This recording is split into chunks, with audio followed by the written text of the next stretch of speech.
Bonjour à tous et bienvenue dans cette nouvelle vidéo, une vidéo de présentation de jeux de société. Aujourd'hui, j'ai décidé de parler du Coronam.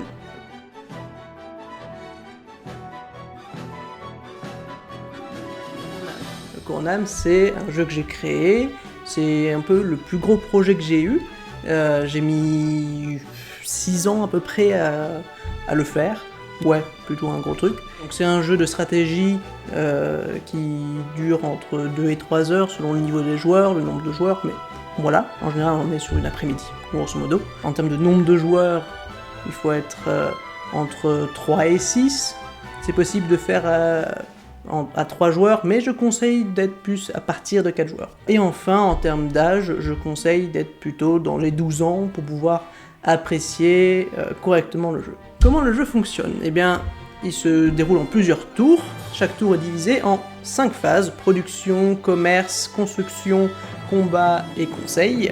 La phase de production, on produit des ressources. La phase d'échange, on échange nos ressources avec d'autres joueurs pour obtenir des ressources qui nous intéressent. La phase de construction, on dépense nos ressources pour construire tout plein de trucs, des merveilles, des bâtiments normaux, de l'armée, bref, il y a plein de possibilités. Ensuite, on a la phase de combat où on se tape les uns sur les autres, bien sûr.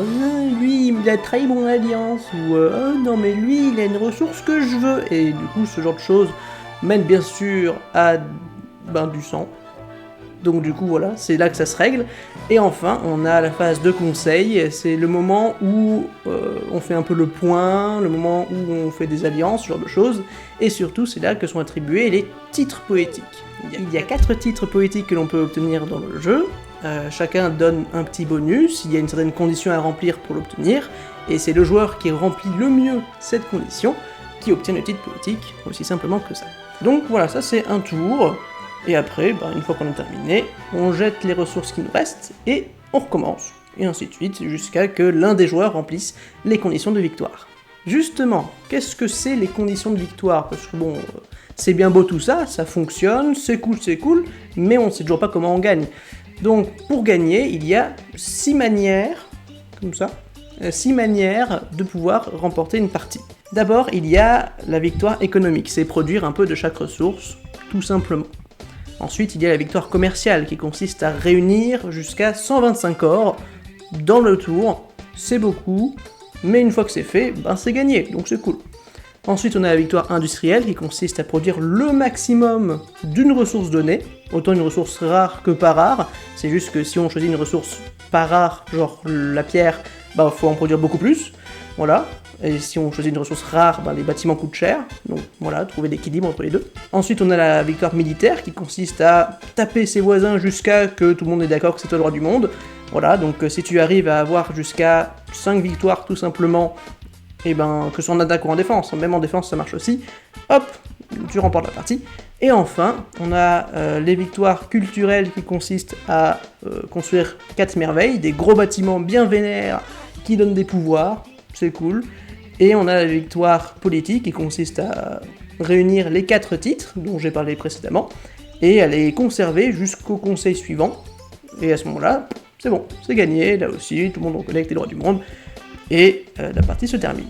Dernière chose sur laquelle je veux attirer l'attention, c'est le fait que dans mon jeu, il n'y a pas 1, ni 2, ni 12, ni 24, mais 60 civilisations qui peuvent être jouées au choix. Et ça, c'est quand même vachement cool. J'aime bien la variété, j'aime bien la rejouabilité, et justement, ça permet tout ça. Donc, si vous avez envie de jouer les classiques, les Francs, les Chinois, les Byzantins, vous pouvez. Mais si vous voulez changer en jouant les Chibchas, en jouant les Yapés, en jouant les Inuits, y a pas de souci, ils sont dans le jeu également, et de manière équilibrée bien sûr. J'ai essayé d'être le plus historique possible dans chacune des civilisations, j'ai fait pas mal de recherches, c'est pour ça que ça a mis 6 ans à sortir, parce que je suis long à travailler, et un peu perfectionniste, mais bon, au moins ça a donné un truc pas trop mal. Si vous êtes intéressé de voir les cifres qui sont dans le jeu, et si vous êtes intéressé de voir quelle est l'histoire qu'il y a derrière chaque bonus, chaque unité, j'ai mis dans la description un lien vers un fandom que je n'ai pas du tout fini, mais dans lequel il y a tous les bonus, ils sont à jour, et sur chacun il y a l'histoire qui est indiquée en dessous de pourquoi j'ai mis ce bonus là, en quoi c'est relié à l'histoire. Voilà. Donc si vous êtes intéressé, foncez dessus, vous aurez peut-être des informations que vous connaissez déjà, ou au contraire, vous découvrirez des civilisations que vous ne connaissiez pas, et qui seront votre prochaine civilisation favorite de manière générale.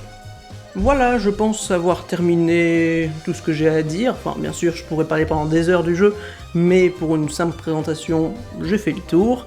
Si vous êtes intéressé par d'autres vidéos du genre, n'hésitez pas à vous abonner. Si vous avez aimé ma vidéo, à mettre un pouce vers le haut. Je sais pas s'ils sont bleus, noirs, je sais plus moi à force. Mais en tout cas, voilà, n'hésitez pas. Vous pouvez mettre aussi un commentaire, et on se retrouve pour de prochaines vidéos. Salut!